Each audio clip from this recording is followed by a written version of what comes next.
Another appeal this evening from residents who are still without electricity. The cry this time is from the people of Mount Vernon in St. Thomas. The residents are still without the service 3 days after the country was impacted by Tropical Storm Grace. We have the details from Dwayne Anderson.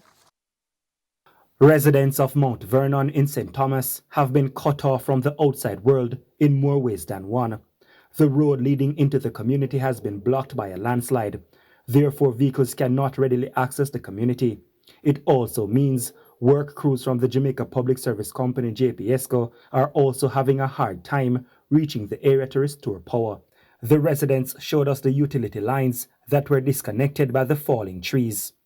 The landslide in the area was triggered by Tropical Storm Grace on Tuesday, over 3 days ago, and some residents said they expected to have received some help by now. The road is very devastated. From the last time we have a big landslide and they come and push out some of it and they don't come back. And see the rain come again and come again. The light post brought down up there. No light. To the school up there, no light. It's only stop down there and it's a really devastated place. We need some assistance now. It was very bad, man. Because so when the school time, I said the road stay. Because I checked the shoot out.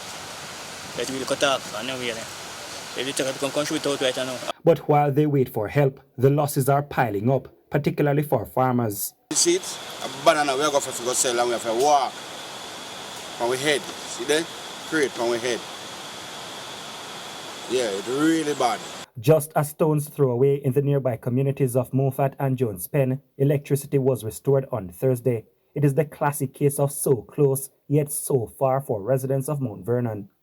Director of Corporate Communications at the Jamaica Public Service Company, JPSCO, Winsome Callum, explained that a small number of the company's customers would be without electricity into Friday, and this was due to the damage to the company's infrastructure caused by landslides. Dwayne Anderson, TVJ News.